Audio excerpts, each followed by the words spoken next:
Hi, friends. Thanks for joining us. I'll give you a second. Smash that subscribe button.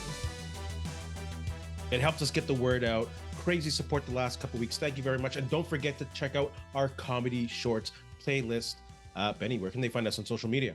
Yeah, you can find us, Ray Benny Sports. We're on Twitter, Facebook, Instagram, everyone's favorite TikTok. And don't forget to check us out on Reddit and leave us a rating on your favorite podcast provider. We got CFL talk. We got some Winnipeg Jet talk. Of course, we got some Winnipeg Blue Bomber talk. Let's get right into it. Bombers played the Alouettes on Canada Day in an hour and 42-minute delay. But they got the game going, and the Bombers came out victorious. Let's look at the good, the bad, and the ugly. Let's start with the good.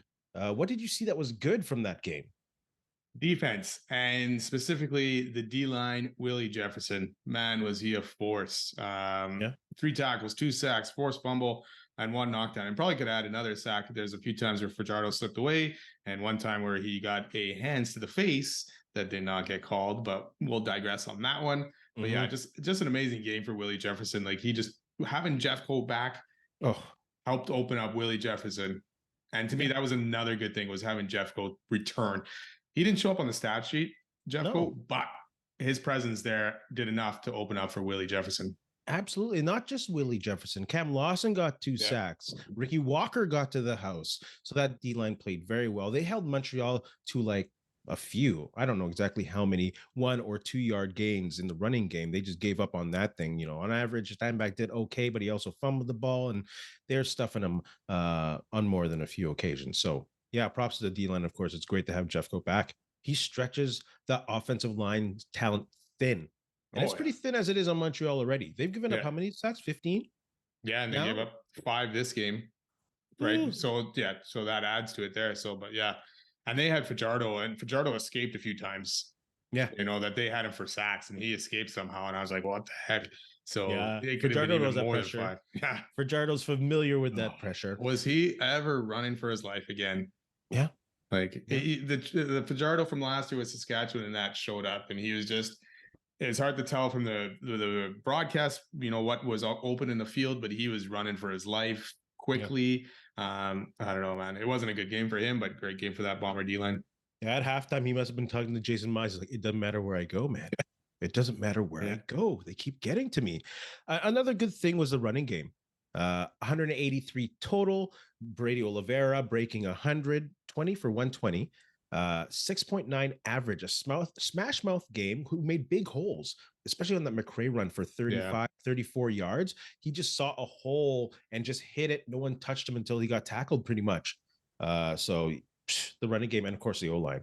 Yeah, props to the O-line who came back from last week. They gave up a late sack. And I think it was the first possession where Jeff Gray gave up that pressure, really. And other than that, they were pretty solid. You know, they opened up big holes, and that's what the Bombers leaned on. They leaned on that running game in that second half quite a bit. And it was just an amazing. And to me, Greg McRae, you know, first game in there, I like you say that one run, but he was dynamic on a few other plays that he was in there. He caught the touchdown that got taken back from penalty.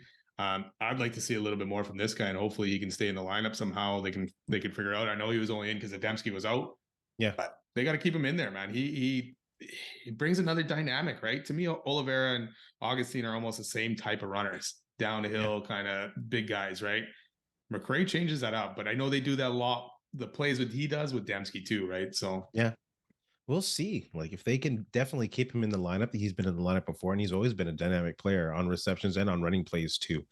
Another good thing that I saw, I really like specifically the touchdown pass to Wolodarski.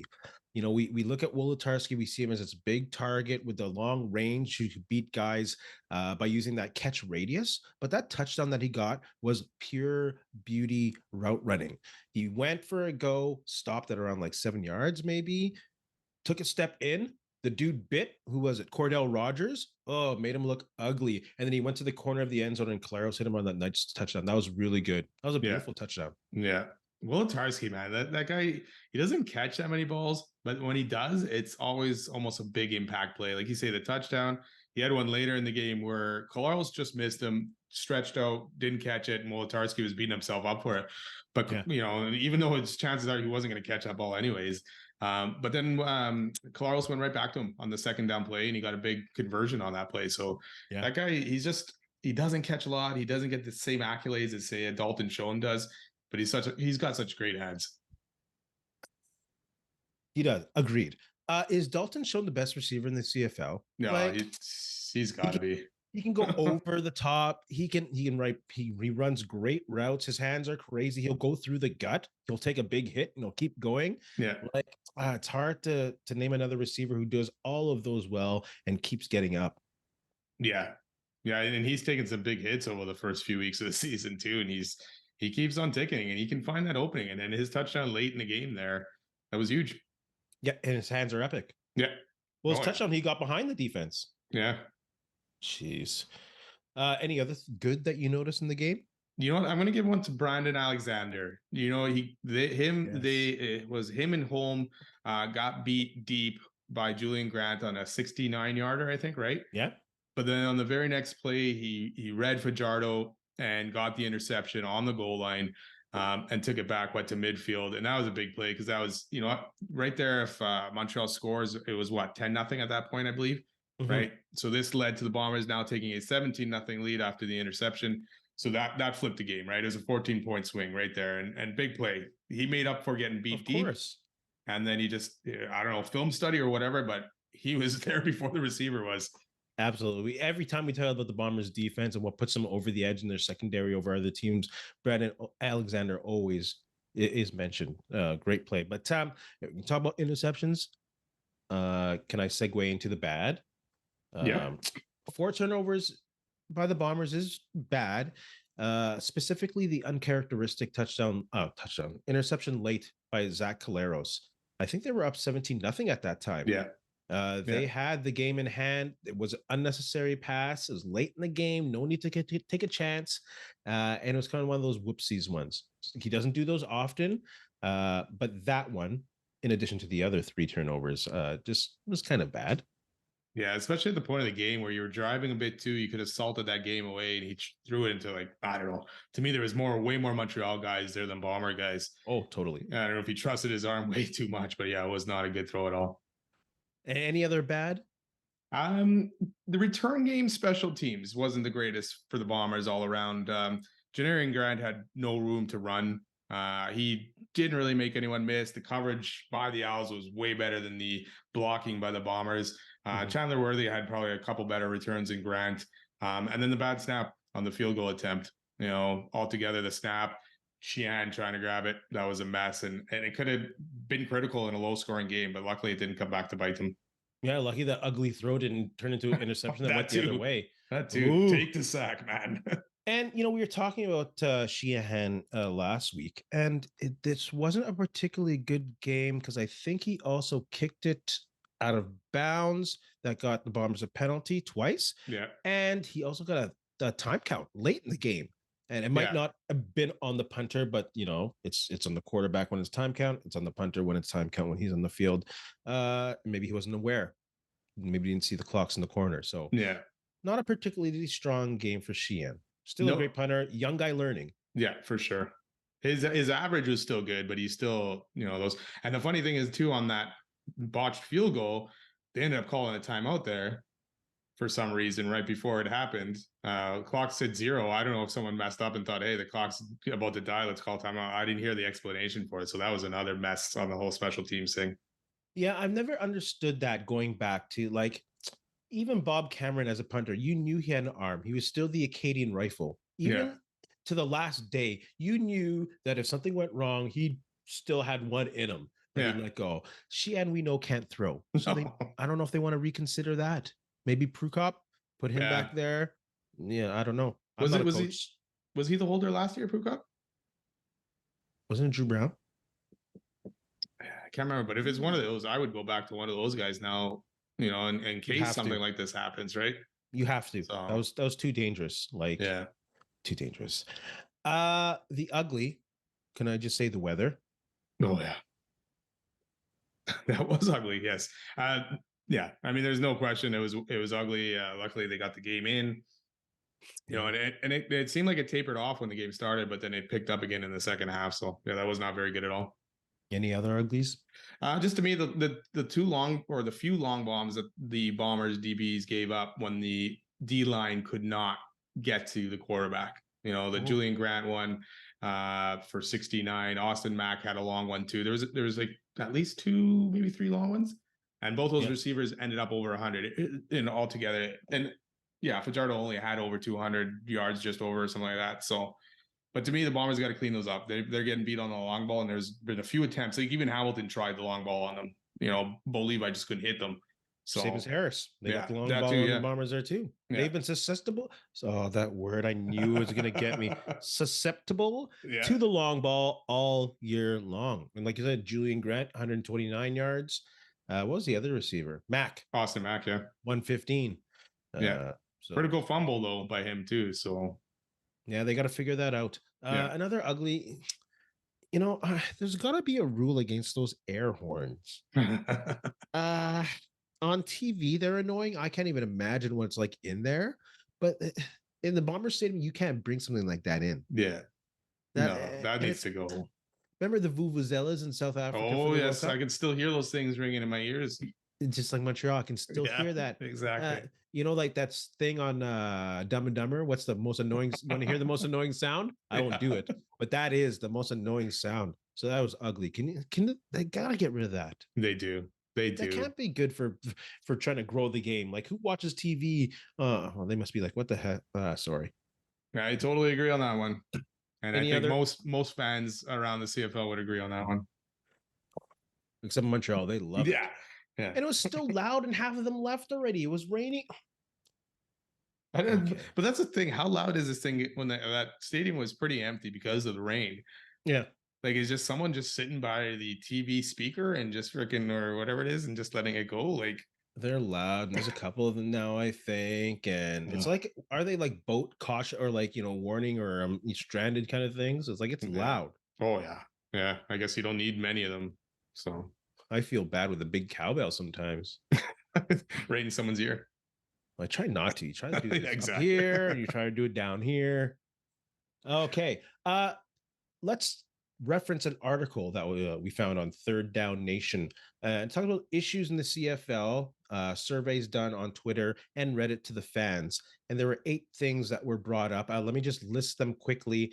In the CFL, in regards to growing the game and the CFL failing on some fronts, there's grassroots, technology, stats, we've talked about that, talking about talking, rules and changing and partnerships, XFL not happening, pandemic failures, broadcasts, coaching salary cap, the 10th team, missed opportunity, combine, online, marketing of the game, and bottom line, so many suggestions from CFL fans. So any which way, which one do you feel is the one that is most important to the immediate success of the CFL? Long intro. Sorry, brother. Yeah, no problem. To me, it'd be the grassroots one. And we talked about this one a lot in the past, right? Mm-hmm. And just reading this and finding, okay, the NFL and Football Canada have an agreement, right? Together. But whereas the CFL and Football Canada do not, and apparently Football Canada has tried to get some kind of agreement in place, but the CFL leaves it up to each community to build their own fan base kind of thing. So instead of taking a global initiative, that he would rather go and, like the article said, they were more focused on Mexico than trying to grow the game in Canada. So now we got our young kids or, teenagers, young adults who are now growing more to the American game instead of focusing on the CFL game. And to me, that's a big flop on the CFL part, because once we get older and we no longer go to games anymore, we need the young people to go and to continue this on, right? And to continue the tradition on. So to me, that's a big step. They need to fix that. Yeah, they've been failing on that front for a good couple decades now. Yeah. I'm going to choose broadcasts as the best way they can improve this game immediately. We know that live events, attendance, the bloodline of the CFL for so long, those levels are hard to achieve now across whatever entertainment, whatever it is, theater, festivals. Some people just don't want to be out in public anymore. So they really got to amp up that TV broadcast, especially when you're getting smaller exposure on CBS, which is another horrible decision. Yeah. So you still have a lot of people streaming the game and getting the TSN feed. So you want that feed to be good. You want to, You know what? Watching the delay in the Bomber game convinced me that they need a pregame in the CFL. They like Kate Burness and Jim Barker, Matt Dunnigan, Milt Stegall, they're just riffing on a rain delay. None of that stuff is prepared, and it Yeah. was entertaining, and it had me engaged until I had to leave because of the delay. But any which way, they got to just put more effort into the broadcast. Like Yeah. that's what's representing the game, and that's what's growing the game. That's what people are seeing across the world, easily in a second. So come on, put some effort in it. Force TSN to put effort into it. Yeah. I think it's time for Ambrosi to go, man. There's just been I a lot agree. of failure in his time that's been here, and the game has not grown. It's funny. I saw something. I can't remember where I read it, that they seem maybe the CFL and their board is doing this on purpose so that it'll be easier to change rules later on because people have lost interest in the game. So now it's easier to change the rules and change Yeah. anything they want to try and bring fan back or something like that. To me, that would be crazy if that's what they were trying to do. But Mm. at this point, Ambrosi has not done anything to grow this game. Sounds like a genius sport idea. Yeah, it And you could know what? be. To talk about the grassroots thing, it's absolutely ludicrous that the CFL doesn't have a national strategy on attracting new fans. It's mind-boggling. Yeah. On a league that depends on ticket sales, that there is not a national strategy on developing new fans and getting people out to games. Oh yeah. Like we listen to these podcasts and all these stuff on YouTube. People have hundreds of ideas how to grow the game, and they're trying none of them. No, they don't want to listen to anybody else, and that's part of their failure in all this. None of the ideas that they're doing are working. They don't want to listen to the other ideas that some of us or anybody else there out there would have to help grow this game. We've been saying this for a long time, man. You Yeah, need young people to come to these games, and you got a lot of new people to Canada. Get them to games as well. absolutely. Let them learn what the game is. Give them a free ticket. See what they can. You never know. You give 10 free tickets out. Maybe 3 of them will love it, and Yeah, then they'll build from there, right? So and it doesn't look bad on TV. no, not at all, not at all. Like the Bombers have good crowds, but the upper decks for the most part in the corners are fairly empty. Yeah, Like, would it really hurt the team if you gave those tickets away and they spent some money on concessions or something like that? not at all. That's a So long-term investment. yeah, Give him a those seats aren't T-shirt. being used anyways. Exactly. So Oh my goodness. Come on, CFL. Don't think of us as haters. We just love this league so much. It is frustrating that there doesn't seem to be some kind of strategy to grow the game. It's just yeah, well, and or else we don't agree with the strategy, growing it globally when you can't even grow it at home. no, and what I'd be interested. I didn't see any numbers yet, but what the attendance was for tonight's game between Toronto and BC. Yeah. You got 2 undefeated teams that have looked, fairly good. BC has looked fairly good so far this season. BC or Toronto as well for the most part. What were the numbers there in Toronto? Hopefully they got to 20, but Yeah. I doubt it. But was it marketed enough that here's a clash of the 2 undefeated teams in the league? No, probably not. But you know what? Shout out before we get into the grades of the CFL teams and grades of the CFL Canada Day long weekend and about the Elks. Lots to talk about. Toronto was super loud on that kick return by Javon Leake early in the game. Good, right on. Like they have such a strong core there. Yeah. They just need to attract, like, come on, put some effort, Toronto. It's such a market that's necessary. Ugh. Sorry, I'm getting angry. Let's talk about the Elks. They're not looking very good right now. You'll give them a grade in a second, but without this, with the CFL ops cap, it's hard to say that Chris Jones is going to be fired. You know what I mean? It's really hard to say that he's going to be fired this year. So beyond that, what do the Elks need to do to get better? Yeah, like you say, hard to fire Jones. He signed a 4-year deal, I believe, right? So this will only be 2 years into it. So he's got 2 more years at least of getting paid no matter what, and that hits the salary cap. So yeah, it's not an easy solution just to fire Chris Jones. I don't know. Like they brought in player after player, right? Their turnover for the last 2 years has been crazy. Yeah. QB hasn't worked out. Betting on Cornelius to be the guy this year was again another part of their downfall this season. And why didn't you bring in a vet? Even say a Dane Evans, who obviously didn't have the greatest season last year, but if you brought in a guy like that to back up Cornelius in case it went wrong, then you have something to back out on, right? Yeah. Jared Doge, yeah, I'm probably saying that wrong again. Yeah. He's still too young. Trey Ford, what happened to him? At this point, I think you got to give Trey Ford a chance. Yes. Firing the OC, the DC, won't fix anything because I don't even think they have the right players. Maybe you can Jones from being the GM or player personnel guy at this point. But Yeah, again, give G. Roy Simon full control. yeah, I think that's one thing at this point that you possibly can do. G. Roy Simon's already getting paid, so it won't affect your cap really at all. But it Yeah. takes something away from Chris Jones, and maybe him focusing just on coaching or whatever will help turn things around a little bit. They had to play Trey Ford. They Yeah. have to. Like, he's a Canadian quarterback. He might attract some people to come to the game, and he's a better athlete than Cornelius. You know, I'm going to talk about Ottawa in a second, but look what they did with their athletic quarterback in Adams. They just put him in the right position. Didn't put too much on his plate. Of course, they were playing Edmonton, but Edmonton still has a good defense. Well, until this week. Well, because the offense couldn't hold on to the ball. That too. You know what I'm saying? But like, just put Trey Ford in. It's ridiculous. That's your solution right now. But will he do well? The old line's not doing very good either. Is Trey Ford just going to run for his life too? I don't know if any quarterback right there is going to do well. Yes, he will be running for his life, but people will want to tune in. I'll watch Edmonton to see Trey Ford. Yeah. I want to see this not new Canadian, but I want to see him get his chance again, see what he can do. Yeah, you got to. I think you have to. Yeah. Unbelievable. How do you grade CFL's Canada Day long weekend? Again, there was not a lot of, like you said. Sorry. Go ahead. Go ahead. I'm just very upset about it. I'm just gonna give it a grade and get the F out. You can comment. I'm gonna give it a C minus. The games are all right, but the scheduling sucks. You know, when you should actually have a Thursday night game, you don't schedule one in Toronto. That would have been great for it to have a Thursday night game, and then the TFC could play. And then the Friday night game, of course, got delayed. Still a good matchup. But why not have that in Winnipeg on Canada Day? Remember when we used to go to the stadium, Canada Day? It was packed. Yeah. Go to a strong market like Saskatchewan, Winnipeg, and fill it up so it looks good on TV. Like, were they scared of going toe-to-toe with the USFL championships?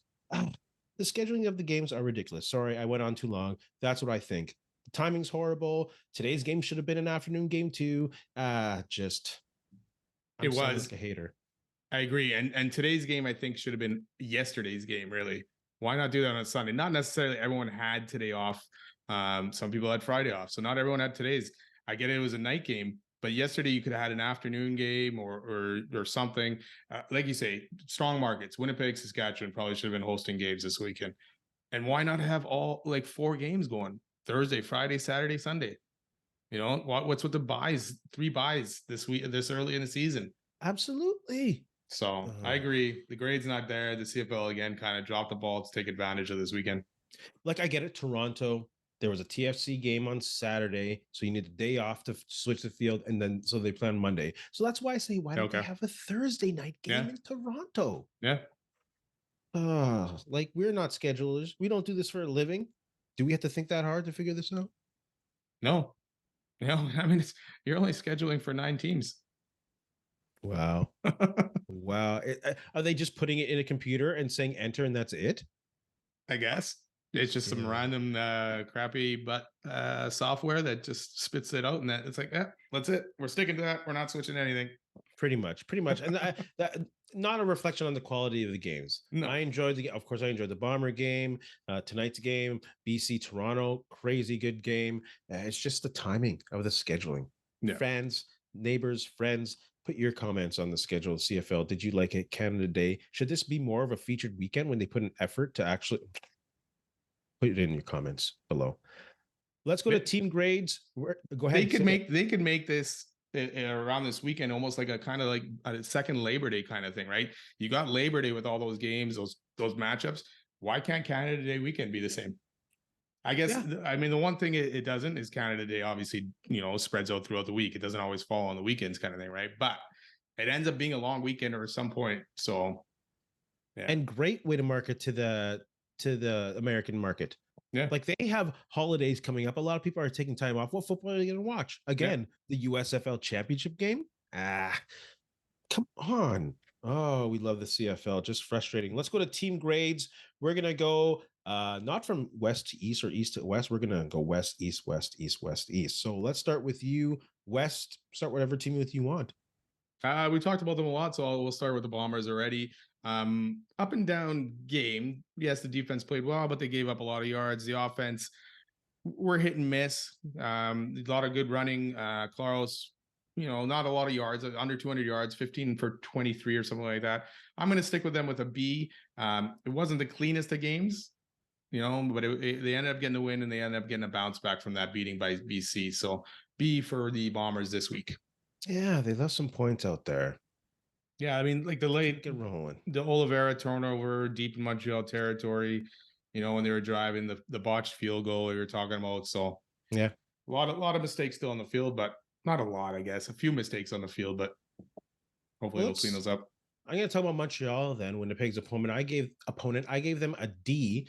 Fajardo was just sacked 5 times. That is 15 times this year. Turnovers at the worst time. Like, they also left points in the field. Yeah. Stand back, fumbled the ball, I think, when they just crossed the 40-yard line, and Fajardo threw that pick inside the red zone onto their own 4, our Bombers 4-yard line or something like that. They left a lot of points on the field. So yeah, D. I want to give them an F because of that horn. But anyways, go ahead. I digress. You want to give out an F? I'll give one out to Edmonton.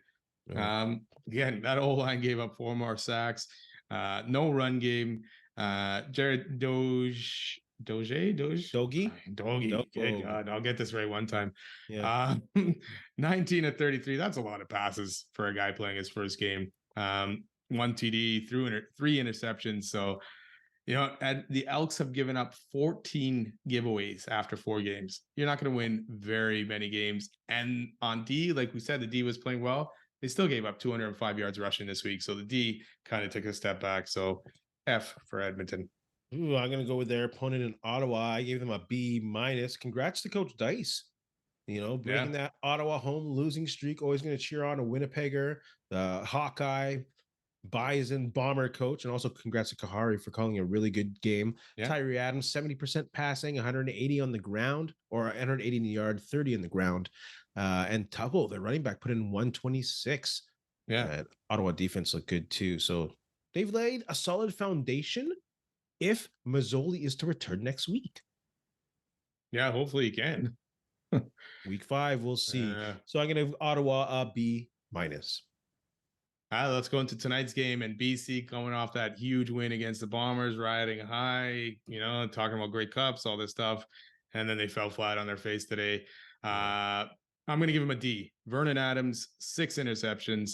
The last one got taken back for a pick 6. The running game wasn't there. Dominic Rhymes he had a decent day, got a touchdown, but kind of kept a little bit in check. And the D just gave up a bunch of yards and on the ground again to AJ Ouellette and Chad Kelly. Decent game. For sure. You know me, I'm a huge Chad Kelly fan. So I'm just grinning ear to ear watching this guy progress because it's fun to watch. And it's fun, again, to see the Toronto market pretty loud. I'll give Toronto an A. Again, that pick 6 was awesome to watch at the end of the game. Dominic Rhymes got 2 touchdowns. He didn't get as many yards. Sorry. Yeah. I thought he only had 1. Okay. No need to apologize. I don't even know. CFL stats might be wrong again. Yeah, who knows? But I don't know why. Chad Kelly distributed the ball to 8 different receivers. He made these wicked passes, like on the move across his body, probably trying to impress Uncle Jim in the stands there. 79% passing, 249, no turnovers. Toronto looked good.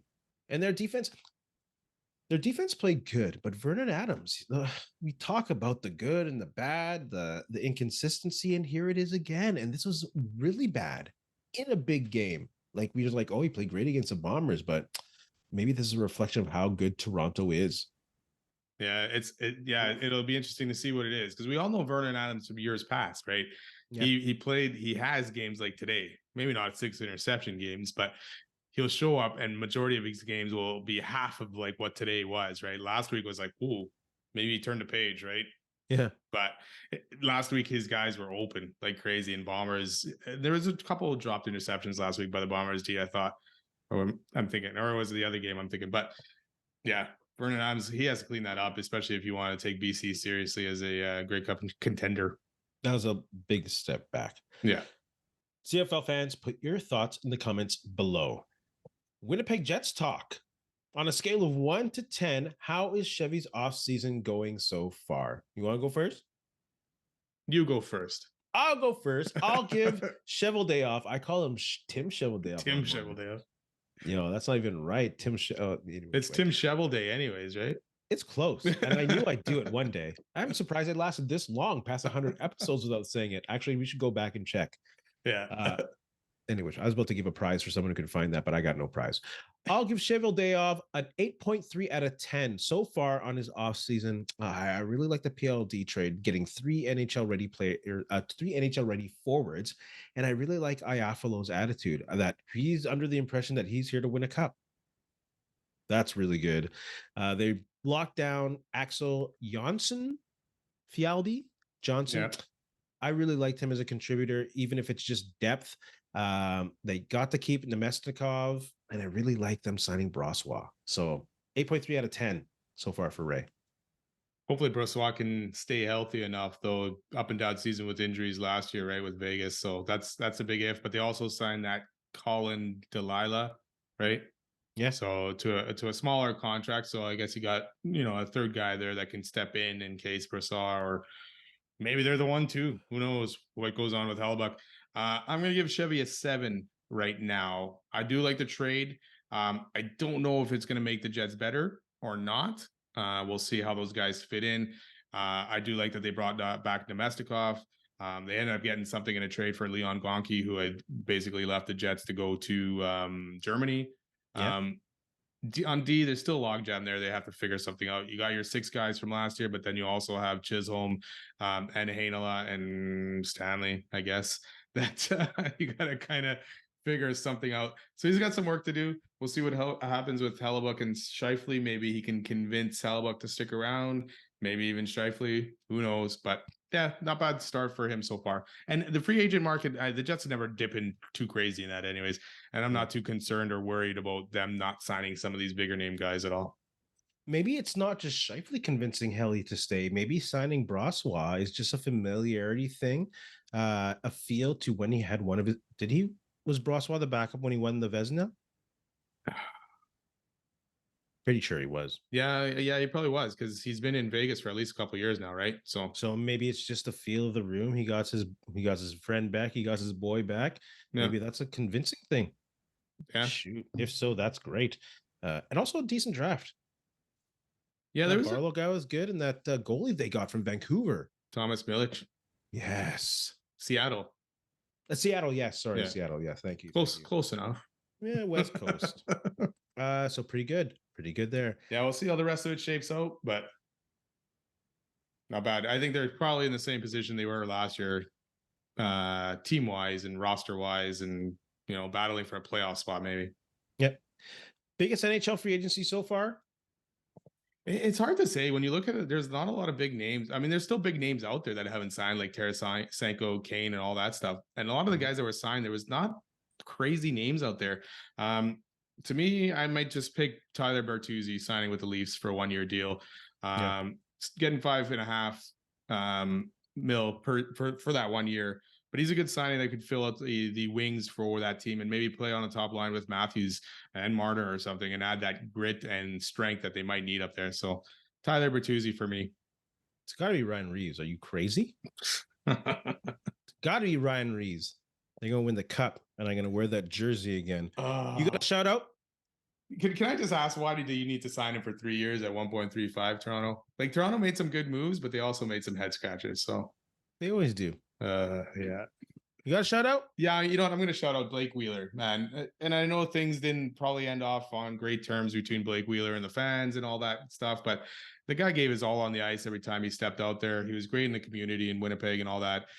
He signed a long-term deal here to stick around in Winnipeg, so may not have ended well, but props to him and shout out to Blake Wheeler and good luck to him in New York with the Rangers. Symbolically, it is the last tie to the Atlanta Thrashers. Yeah, that's it. Might not be a bad thing. We'll see. You have anything to say to our friends? You know what? Thanks a lot for listening. Don't forget, subscribe, follow, and see you later this week. And in the words of Ed Whalen, in the meantime and in between time, that's it. Another edition of Ray and Benny Talk Sports. Hey, friends and neighbors, don't forget to check us out online on Facebook, TikTok, Instagram and Twitter at Ray Denny Sports. And don't forget to check out our YouTube channel. Leave a like, leave a comment, tell us what you think.